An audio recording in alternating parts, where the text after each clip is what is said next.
because of your commercial, not construction. Yeah, well, he's on a lot of commercials. Would you stand out? Good morning, everyone, and welcome to the Board of Supervisors meeting on May 22nd, 2018, 9 a.m. Before we rise for our pledge, this is our last meeting before Memorial weekend. I think we all should have some stand for a moment of silence for those that paid the ultimate price in their service to our country for the freedoms that we all enjoy. So after the pledge, let's all stand for a moment and reflect on that. Thank you. The pledge is led by Supervisor Mark Medina. Ready? Salute. I pledge allegiance to the flag of the United States of America and to the republic for which it stands, one nation, under God, indivisible, with liberty and justice for all.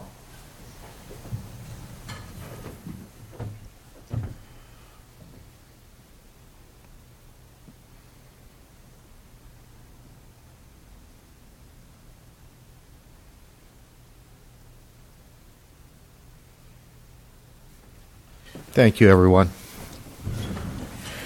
Can I have a motion for a certificate of posting? Second, Mr. Chair.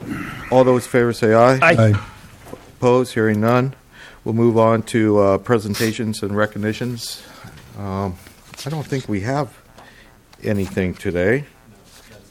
Quiet day. We'll move on to public comment.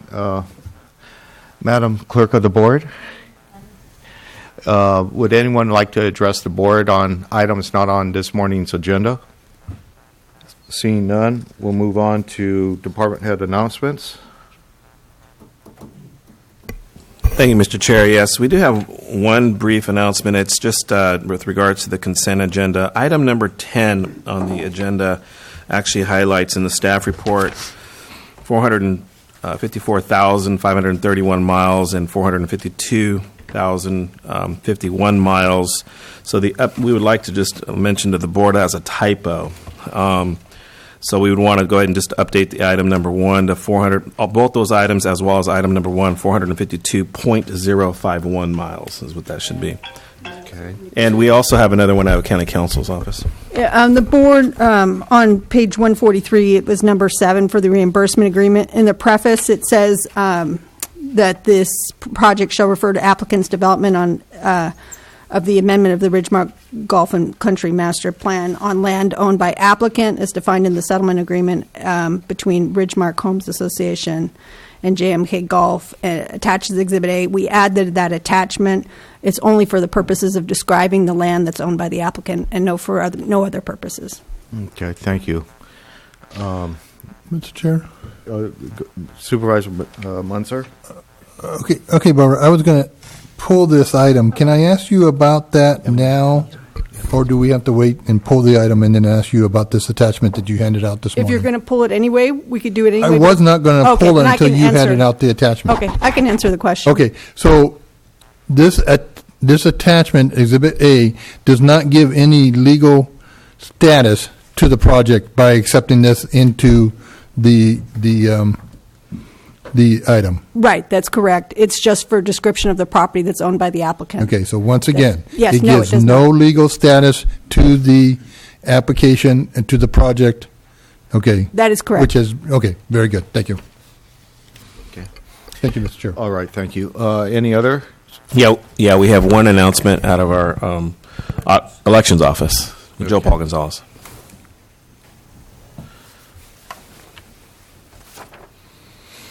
Good morning, Chair, Board of Supervisors. Just want to report that this past weekend, Saturday and Sunday, we had inspector and poll worker training on both days. It was very successful. We had a very good participation. Angela Curl and the staff did a fantastic job of the training. However, we can use a few more bilingual poll workers.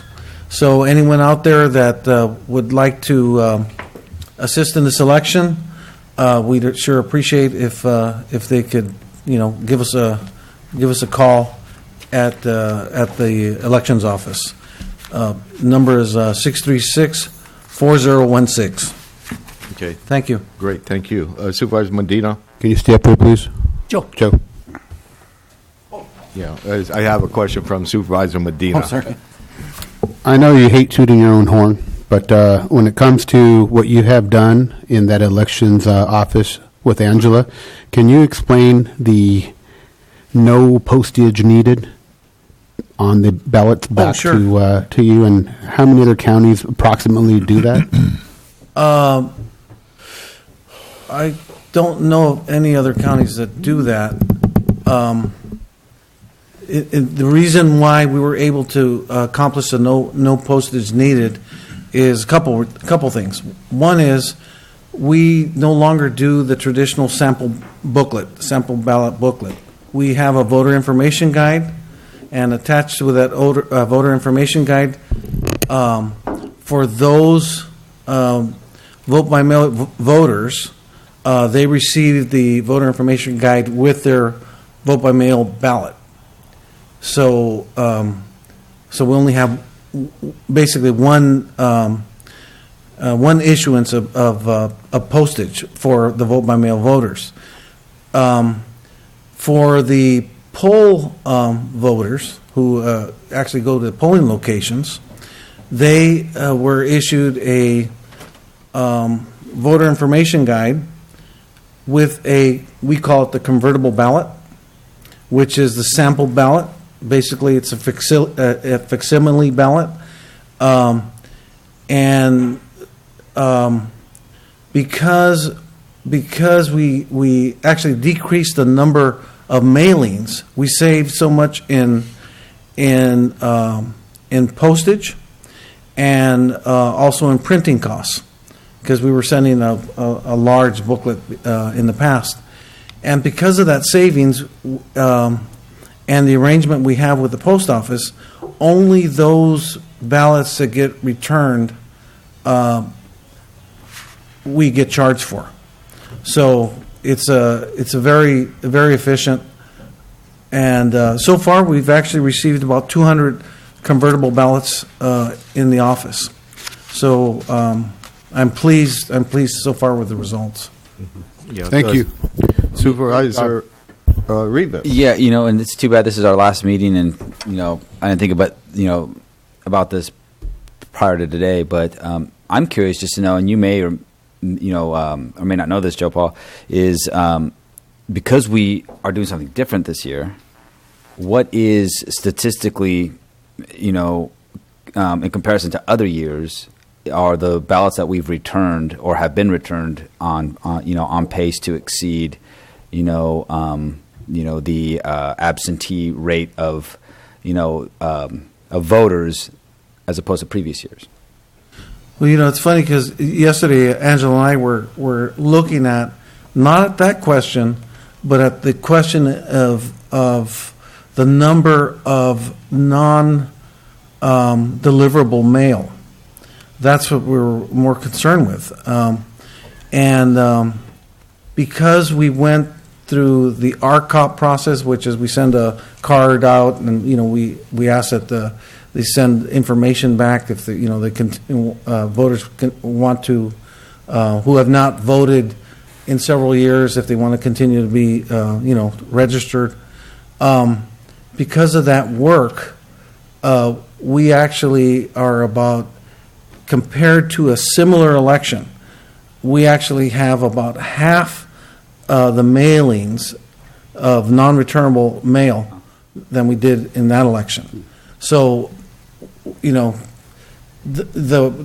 work that the off-year work, the off-election year work that is done actually helps the election year, actually helps keep down costs. But with regard to your question, we haven't looked at it. It's still early, but I can at the next meeting. Of course, the next meeting it's going to be after the election. No, actually, We'll have those numbers though, as far as how many of the ballots were Sure. returned as opposed to poll voters. Oh yes, Yeah. Okay. yeah. We're tracking that. Yeah. All right. Cool. Thank you. Okay. Okay. That's all the announcements, Mr. All Chairman. right. We'll pull, go to board announcements. We'll start with Supervisor Medina. None. Okay. Supervisor De La Cruz. No report, Mr. Chair. Supervisor Rivas. Yeah, I just wanted to, because we aren't having a meeting until, June 12th. And so on May 30th, there's going to be a workshop, a community meeting, sponsored by the Monterey Bay Economic, the partnership in collaboration with our county and with the city of Hollister. It's called Housing 101, Understanding Our Housing Situation and Working Towards a Solution. This is going to be on a week from tomorrow, Wednesday, May 30th, the Veterans Memorial Building, from 6 to 8 p.m. The purpose of the meeting is to build a more awareness of San Diego County's housing efforts. The Monterey Bay Economic, the partnership's MBEP housing initiative aimed at increasing housing supply across our region that addresses all income levels. So I know at that meeting will be MBEP's representative Matt Huerta, a lifelong resident from the Salinas Valley, an expert in housing, previously worked for the South County housing group. I know our chairman will be there, Mr. Botello, along with Hollister, council member Ray Friend, and Mr. Clower. So if the public is invited, again, Wednesday, May 30th, Veterans Memorial, the building here in Hollister from 6 to 8 p.m. Thank you, Mr. Chair. Okay. Thank you. Supervisor Munzer. Thank you, Mr. Chair. I'd like to report that Monterey Bay Community Power is having a public forum tomorrow night, May 23rd, at the Veterans Memorial Building from 7 to 8 p.m. And this is going to be giving out information about the Monterey Bay Community Power and the fact that they will be our electric provider for the county, for the residents. And that should be going live, I think, towards is it July-ish? Yeah, July-ish. They plan to go online. They've already gone online with the non-residents customers and plan on going live with the resident customers in July. Also, Mr. Chair, you and I were out at the old county hospital on Southside Road, and it is actually under demolition. It is being demo as we speak, and that was just fantastic to see that happening. And that will end up being self-help housing, I think about 20 units, and that is really, really great to see, and it was a long process to get to this point. And I believe our RMA department has announced that Little Pinoch Road is being repaved by PVS, and that was something we had to fight for to get, and that is happening now also. And then just a word of warning, apparently Caltrans, I've heard on the news this morning, Caltrans is doing some repair work again on Highway 25 in the off-commute hours. So like from 9 to 3, they're doing some pavement or something. And so just kind of warn the residents that have to use Highway 25 during the middle of the day, there will be some traffic delays. That's all I have. Thank you, Mr. Chair. Yeah, that's pretty good stuff. And on the same day we were out there at Southside Hospital, most of us were able to make it to the Community Food Bank grand opening, which was pretty exciting too. They took an old building and made it like new, and it's served the public for a lot of years, and we're happy to go out there and help celebrate that accomplishment. So we'll move on to the consent agenda. Would any of the supervisors would like to pull any items? Yes, Mr. Chair. Number 6. Number 6. Anyone else? Would the public like to pull any items? Seeing none, I'll entertain a motion for to pull 6 and amend 10 and 7, I guess. So moved, Mr. Chair. Second. All those in favor say aye. Aye. Opposed, hearing none. Supervisor Munzer on number 6. Yeah, I guess I'm looking from to staff to understand what this is about, why we need to have something like this, as opposed to having these reimbursement agreements coming to us as need basis. Okay. And this was presented for the board's consideration, just as an idea to streamline the process. We bring various forms of reimbursement agreements to the board. Today, we had the wind project, and then we've had the Floriani project before, and we've had several in the past. So this is an idea that the reimbursement agreements perhaps could be approved by staff rather than coming to the board, since it's a way of recovering the expenditures from the county. It doesn't result in approval of a project. It just is a method of cost recovery during the processing of the project. In addition to the larger projects, we have another one that's in the works, which is a smaller project. It's not a large subdivision. It's regarding deed restrictions on the property, and the property owner, I believe, is going to be willing to enter into a reimbursement agreement, and that's on the very small scale, contrary to what we've done historically with reimbursement agreements, mainly for large projects. So we're just presenting this for the board to see whether it'd be interested in this as a way of kind of streamlining the process and having some of these approved by staff. So I guess the board's option is to have them all approved by staff, or if the board is not comfortable with that idea, to have perhaps, subdivisions, less than 25 houses or less than 15 or less than 50, whatever number that you may be comfortable with, or projects that are unique projects like, other types of projects such as deed restrictions. Anybody that wants to propose a reimbursement agreement, it's totally up to the board, or we can table this also at the board's discretion. Okay, so I guess for myself, I'm more comfortable with the way we've been doing it historically. So that's my feeling. Yeah. Any other questions from or comments from?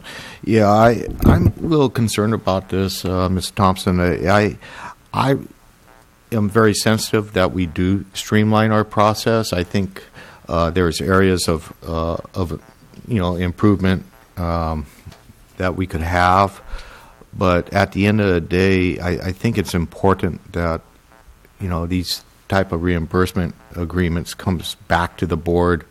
To make sure that they're complete. A lot of the real upside of having districts and supervisors representing those districts is that each district is unique, and this gives us the opportunity that the reimbursements are is what's needed for each project within that district, and not only just staff time, but also the impacts that it will have on an area.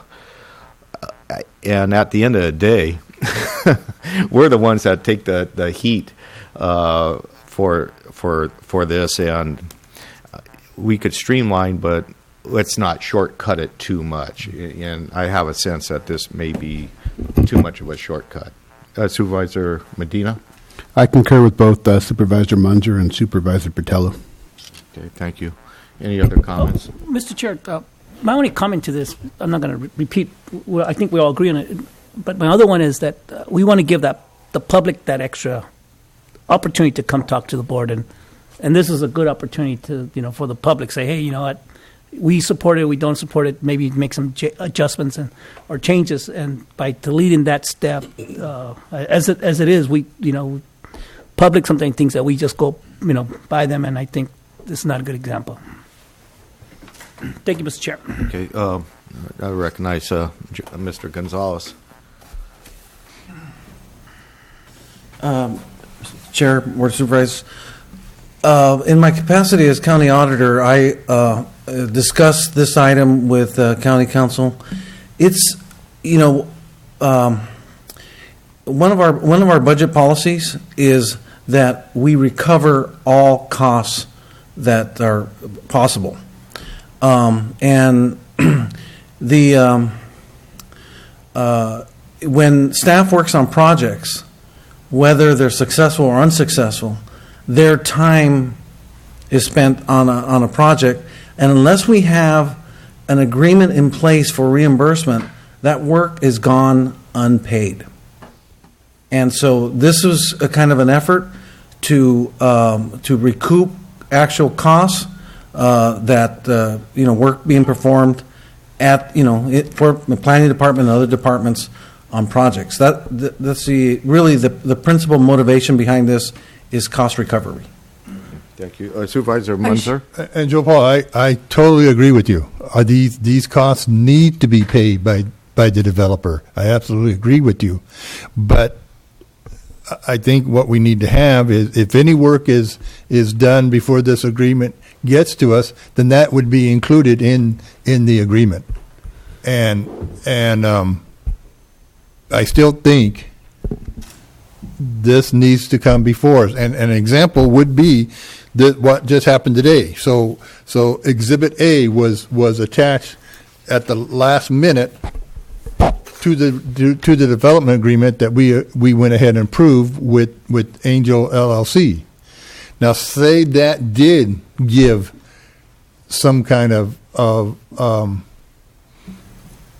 standing of the project that has been denied already, and that went through just a staff level, and then it finally comes back to us, and then we're told, oh no, that was granted, legal status back when the development. So this kind of stuff we need to be aware of. Just like the chair said, we're the ones that take the heat, good, bad, or indifference, and so we need to be aware of them.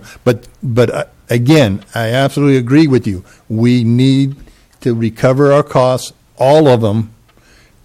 But I still think these agreements need to come before us. Mr. Chair? Yes, thank you, Joe Paul. I also want to I understand. We can bring these forward. We'll work with the auditor's office, make sure that we have full cost recovery, but we'll bring them to the board for approval. We're also looking at our fee structure to address that as well, and that should come to the board the second meeting in June for approval. Yeah, and something that, I hope we could do after our budget process, and what we had talked about before was to kind of review our procedures with applications and how we process that. I'm really serious that this could be part of that discussion as far as how we recover those costs, and maybe it needs to be a bigger application fee. That might be the solution. But at the end of the day, I certainly hope that these type of decisions are made by the board. Any other comments? Any comments from the public? Seeing none, I'll bring it back.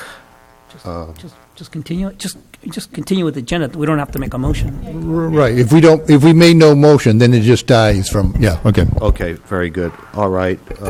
There's no motion on the floor, so we'll continue on to the public hearing. CEO Espinosa. Thank you, Mr. Chair. I'd like to invite up our RMA Director, John Gerton. He'll be presenting this item.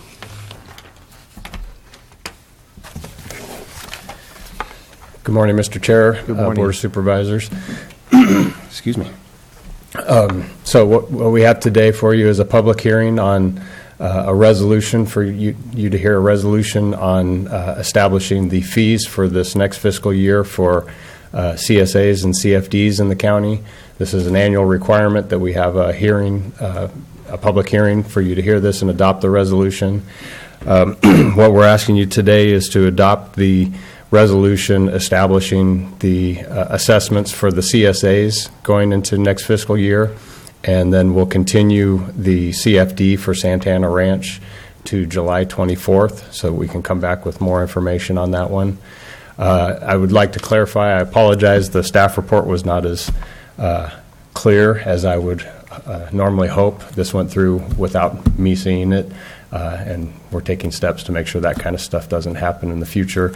But CSAs are understandably a confusing issue for members in the public. They're confusing for staff, and I just wanted to clarify so that everybody's clear. We're establishing the fees because we have to do that so that we can assess them and collect the taxes. But we're not increasing the fees from the current fiscal year to next fiscal year. That wasn't clear in the staff report, and it should have been. And I apologize if that created confusion for anybody.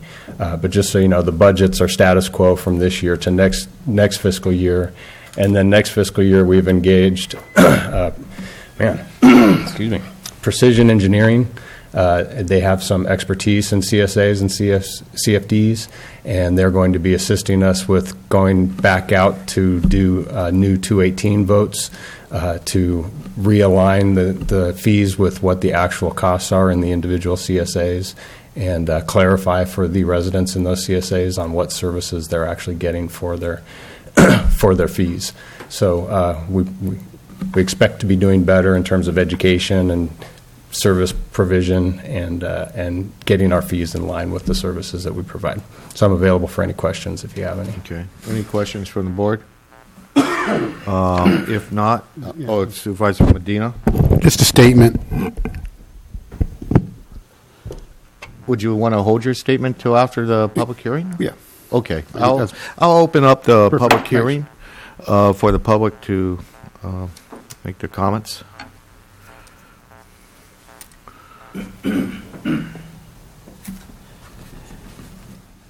How can you raise the fees for the CSAs when you don't even have anybody running it? That's my only comment. Me being a private citizen out there, I hear complaints, probably more than you guys. But roofs in a CSA, people been trying to put a roof on their, what do they call it? On their sewer system for 3 years, and nobody's been. These guys, that's probably not this gentleman's fault because he just came aboard. But I don't understand how you can raise the fees to these folks when you're not doing a job right now. That's my comment. Any other comments from the public? If not, I'm going to close the public comment and bring it back to the board. Supervisor Munzer? Yeah, I'd just like to make a comment on the public comment. First of all, again, per staff, we are not raising the fees being assessed. We just have to go through this for the legality. And as far as the roof for the waste treatment facility, they were given permission over a year ago to go ahead and replace that roof.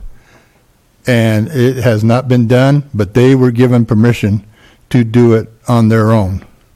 So I'd just like to make those couple of comments. Okay, I apologize. Supervisor Medina, you have a comment? Just a general statement. Looking at our CSAs, it shouldn't surprise anybody that we failed. We're not doing our job.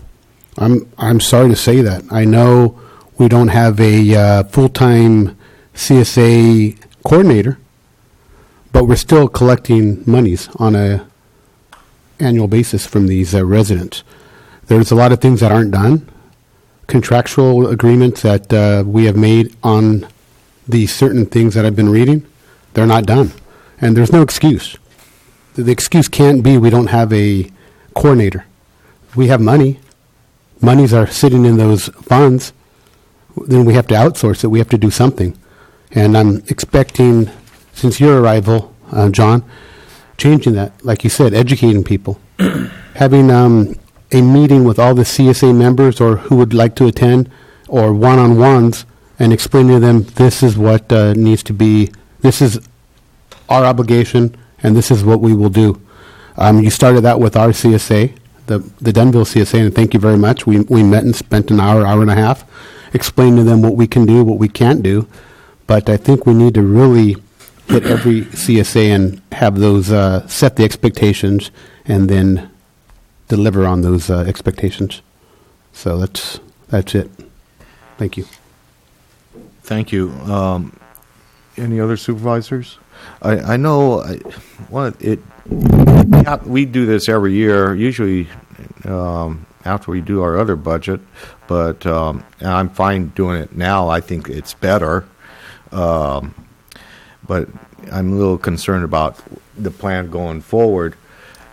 We certainly, I agree with Supervisor Medina in fact that we have to do a better job getting the work done that we already have in place for each of these CSAs, and it's been a controversy for, 8-9 years or longer. We did a very comprehensive study for each CSA and the services that were required and agreed to, and the costs. And it sounds like we would have to redo the engineer study. Yes, sir. Yeah. So what Precision will be helping us doing is they'll help us with establishing an engineer's estimate for what the costs are for the next few years, but also looking at, for a roof replacement of a waste treatment center. Any kind of facility like that's going to require replacement and long-term maintenance. They'll help us work on a 10, 20, 30-year plan so that we're developing and building up reserves so that when those major capital costs come due, we have the funding set aside to do those capital projects, because that's not something that we've been planning. We have reserves, but we're not doing it proactively, and we can't actually tell the public what we're reserving those funds for. We can do it in the abstract, but we need to do it on an annual basis so that they understand and they see that money's being put aside, and it's not just sitting there because we're not doing our jobs. It's sitting there because we have a big job coming up in the future that we're planning for. And then also I'd just like to say, with all due respect, getting this report to you on time for the first time in years is part of the small incremental progress that we are making in the process. And CSAs are difficult. Every county struggles with this. To say that we're failing, I don't necessarily agree with that statement, because really 90% of the time the staff does incredible work and they get stuff done under really daunting problems. And we have 6 guys who keep the roads open in this county. Those 6 guys also provide most of the services in the CSAs. Mm-hmm. And so it's the 10% that you hear about, and it's the 10% that we're failing on, and that's what we're working on. Okay. Do you feel, John, that we'll have to do a 218 process for every single CSA, or is it just the bigger ones that we might be So yeah, we'll be tackling that in a phased approach with the ones that really need it, because we have CSAs that are currently either running in the red or about to run in the red, which means that our expenditures are currently outpacing what the fees bring in revenues, and those need to be done because they haven't been done. And the way they were done, you can only increase the fees in 5 consecutive years based on CPI. And we're at the max with several of those. Some of them haven't been done. The increases weren't done for whatever reason. So we need to address those first. And we don't want to do them all at one time, because if we do them all at one time, then 5 years from now we have to do them all at one time again. And that's expensive and time consuming. So we want to phase these in with the ones that are critical. And mm-hmm. Some of them, they're fine. They're collecting enough, and we can wait a few years for those. Okay, that's good to hear. CEO Espinoza? I'd like to add further comments to what RMA Director mentioned. There's some real deep-rooted problems with some of the CSAs. As an example, one of the CSAs was created with no water, really. to some extent. It was blue valve water. That has caused a trickle effect for our employees here to address those issues when all of a sudden we're confronted with a drought. So there are a lot of deep-rooted issues that we're trying to address and deal with, and with very, very limited staff. So sometimes that will take precedence, addressing a water issue at one CSA and trying to fix that issue. So I just wanted to make sure that the board knows or understands that there's a lot related to the CSAs, and there's a lot of cleanup that we're working on right now. Okay. Yeah. All right. Any other questions or comments from the board? If not, then I'll entertain a motion. Barbara, can we just do a so move, or is there something we have to read for this? I think it's fine to say per staff recommendation. Staff recommendation is fine. Per staff recommendation would be per fine. staff. I made the motion per staff recommendation. Second. All those in favor say aye. Aye. Aye. Opposed? Hearing none. Thank you, John. I'll just stay up That's here. it's a tough one. It really is. Now we'll move on to a regular agenda, and Mr. Espinoza, you want to introduce that? Yeah, I'll just John's already here, so John, this is John's item. Hello again. Yeah. So you all recall at your last meeting, we gave you an update on the behavioral health, the plan for a new behavioral health building. We talked about some financing and where we are in the process with that. Up until this point, the process has been moving slowly until we identified a funding strategy. You heard at your last meeting that there is a funding strategy in the works for that project. So now we're ready to move forward at a faster pace with actually designing the building and moving towards construction. So what we brought back for you today are two options for that. We talked at length yesterday, and Adam's here to answer any questions if you have any detailed questions today. But the two options would be to engage an architect to design the project with traditional construction methods. That's option B. The traditional construction, the engineer's estimate for the total project cost for that that traditional building method would be basically just shy of $9 million, $8.8 million. And then the preferred option would be, or the recommended option would be option A, which is a modular style of construction. As we discussed last time, it's not portables like we all think of at school sites. This is modulars, just the way they construct it is kind of a prefab process, and then they bring it in and put it in place and connect it. And by doing that, we reduce the estimated cost down to just shy of $6 million. And so that's our recommendation. Obviously, the other option that you all could consider would be to not move forward with the project. But we didn't put that on Any there. questions from the board? Any questions or comments from the public? Seeing none, I'll bring it back to the board for direction. I mean, just, Mr. Chair, just go with the lower cost. I mean, it's as recommended by staff. I have a motion from Supervisor De La Cruz for option A. Correct. Do I have a second? Second. All those in favor say aye. Aye. Aye. Opposed? Hearing none. There you go. County Counsel, Yes, 3 items. closed session. Number 15, closed session with conference with legal counsel, significant exposure to litigation pursuant to Section 54956.9. Number of cases, 1, authorized by subdivisions D2 and E1 of that section. 16 is closed session, conference with legal counsel, subdivision A and D1 of 54956.9. County of San Benito et al. Versus Amerisource Bergen Drug Corporations et al., United States District Court, Northern District of California, case number 518 CV 02733, and closed session conference with legal counsel, existing litigation. Name of case, Hollister School District versus County of San Benito, Superior Court of California, case number CU 17-00085. Any comments from the public on any items going to be heard in closed session? Seeing none, we'll adjourn to closed session. Thank you.